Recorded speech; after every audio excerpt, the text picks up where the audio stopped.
Hello everyone. तो ये जो हमारी सीरीज़ चल रही है इसमें आज का टॉपिक है आपका sole traders, it means sole proprietorship का। ओके, तो इससे रिलेटेड जो भी क्वेश्चंस प्रीवियस ईयर के एग्जाम्स में पूछे गए हैं हम उनको समझते हैं।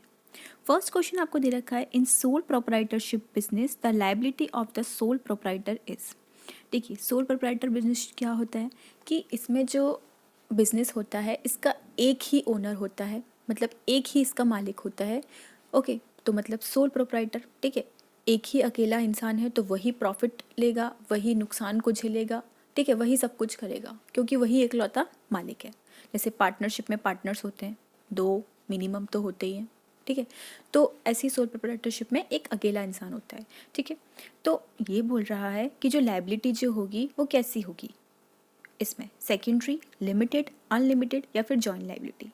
अब देखिए, लायबिलिटी मतलब ये, जैसे कि आपके क्रेडिटर्स हैं, आपको उनको पैसा देना है, ठीक है, आपने किसी से उधार ले रखा है, आपको उसको पैसा देना है, मतलब आपको चुकाना है, वो आपकी लायबिलिटी है, ठीक है। इन फ्यूचर आपको उसका पेमेंट करना ही है। अगर आपकी लायबिलिटी आपके जो बिजनेस के जो पैसा है उससे पूरी नहीं हो पा रही है तो आपको आपके पर्सनल एसेट्स को भी बेचना पड़ेगा उस लायबिलिटी को चुकाने के लिए। इसको बोलते हैं अनलिमिटेड लायबिलिटी।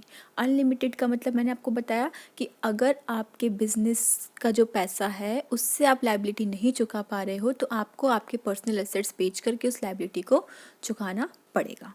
ओके, तो सोल प्रोप्राइटरशिप बिजनेस में जो लायबिलिटी जो होती है सोल प्रोप्राइटर की वो होती है unlimited. So option C is the right answer. Next question आपको दे रखा है, which of the following is the advantage of sole proprietorship. इसमें से कौन सा एडवांटेज है सोल प्रोप्राइटरशिप का?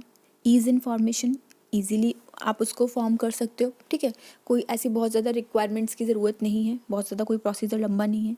फ्लेक्सिबिलिटी इन ऑपरेशन, फ्लेक्सिबिलिटी मतलब आप जो भी कुछ चेंजेस करना चाहते हो आप कर सकते हो। मिनिमम रेगुलेशन, आप भाई इकलौते उसके मालिक हो तो रेगुलेशन का तो ऐसी कोई बात ही नहीं होती।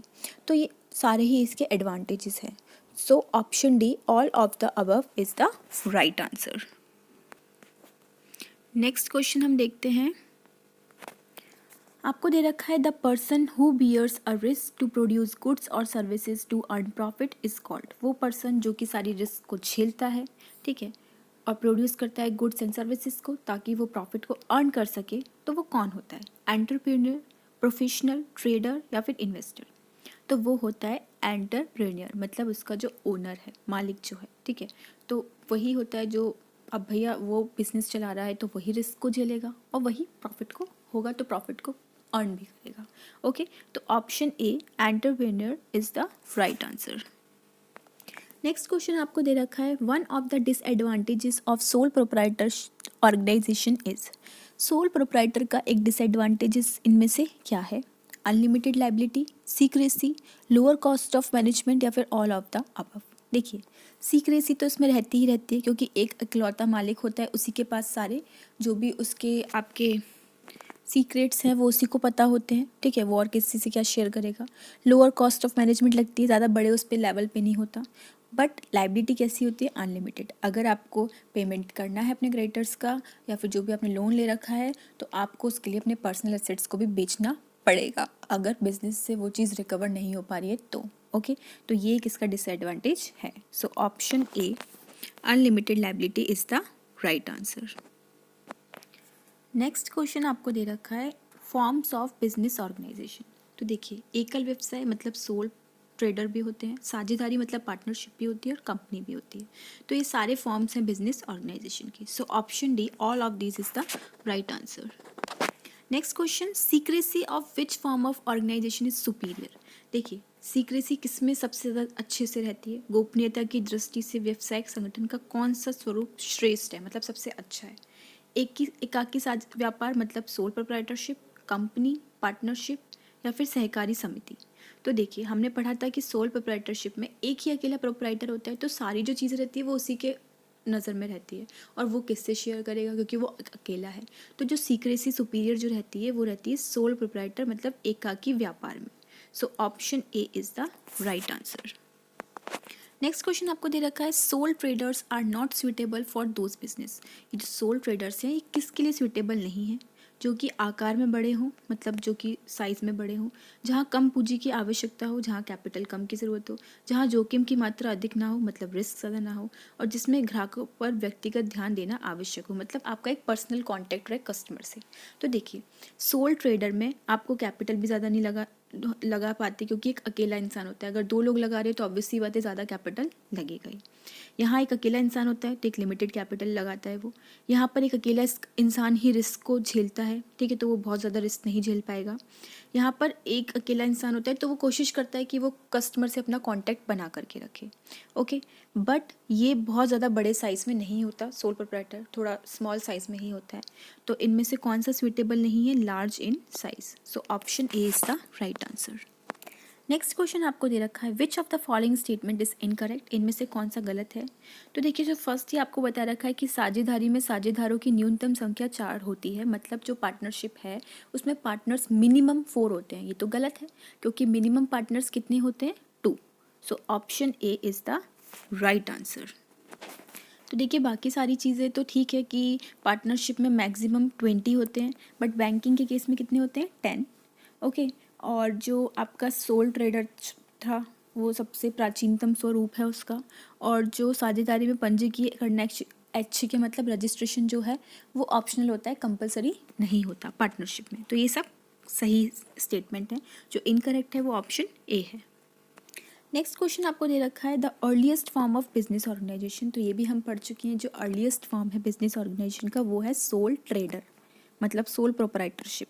इट मीन्स ऑप्शन बी, एकल व्यापार। So option B is the right answer. Next आपको दे रखा है, एकल स्वामित्व का दायित्व, ऑब्लिगेशन ऑफ सोल प्रोप्राइटरशिप, मतलब इसमें लाइबिलिटी की बात कर रहा है कि उसकी लाइबिलिटी कहाँ तक सीमित रहती है। देखो, व्यवसाय के द्वारा निवेशित पूंजी तक सीमित, मतलब जितना उसने कैपिटल लगाया है, जितना पैसा है बिजनेस में, उसी से वो अपनी सारी लाइबिलिटी को चुकाएगा।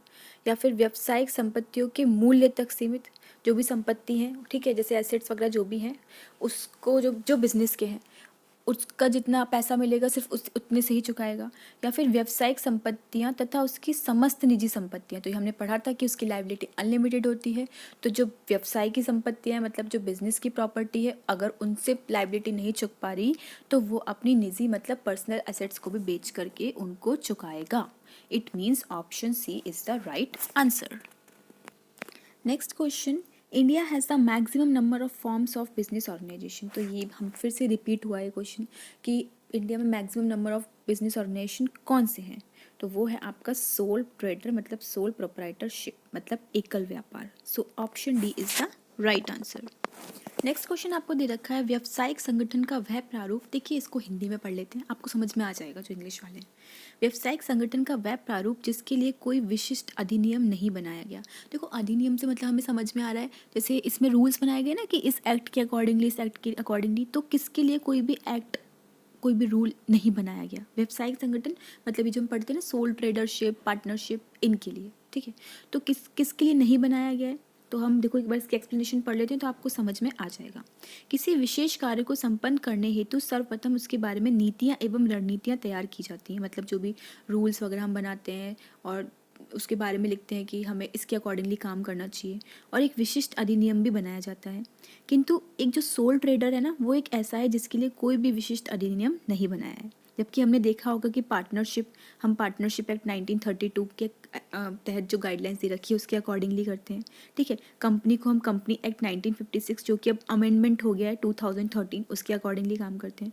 और जो सहकारी समिति है उसको अधिनियम 1912 जैसे जो अधिनियम बनाए गए हैं उसके अकॉर्डिंगली करते हैं। बट सोल ट्रेडर्स के लिए ऐसे कोई भी अधिनियम नहीं बनाया गया है। So option D is the right answer.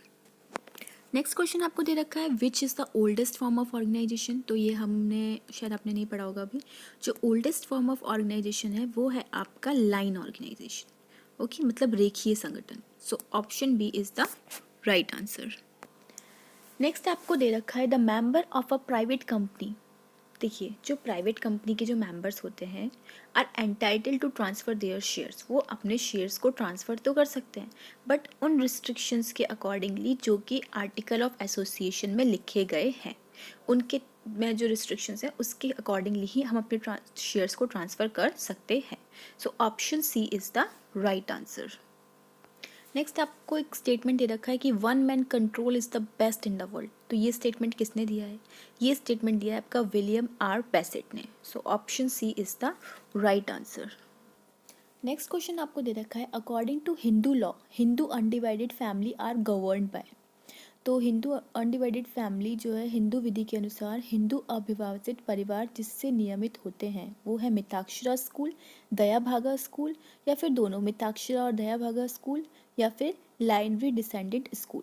तो देखिए ये जो आपका हिंदू संयुक्त हिंदू परिवार व्यवसाय है जो हम हिंदू अनडिवाइडेड फैमिली जो पढ़ते हैं इसका मतलब ये है कि ये लोग जो अपना संगठन मतलब जो अपना बिजनेस कर रहे होते हैं इनका जो हेड होता है वो होता है कर्ता। कर्ता कौन होता है?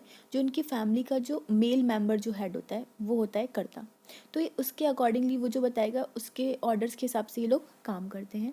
ठीक है, तो हिंदू लॉ में ये जो व्यवसाय है हिंदू लॉ के अनुसार उत्तराधिकारी दो पद्धति के हैं, एक तो मिताक्षरा स्कूल और एक है दया भागा स्कूल।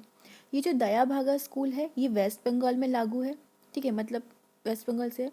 और जो मिताक्षरा है ये वेस्ट बंगाल को छोड़कर बाकी जो इंडिया का पार्ट है वहाँ पे ये चीज़ अप्लाई कर रखी है मतलब लागू कर रखी है। ओके, तो इसमें दोनों ही आएंगे, मिताक्षरा भी आएगा और दया भागा भी आएगा। So option C is the right answer. तो यहाँ पर मैं आपके इस टॉपिक को एंड करती हूँ। होप आपको वीडियो समझ में आया होगा। अगर आपको वीडियो अच्छा लगी तो प्लीज़ चैनल को सब्सक्राइब कीजिएगा और वीडियो को लाइक कीजिएगा। Thank you for watching. Bye bye, take care.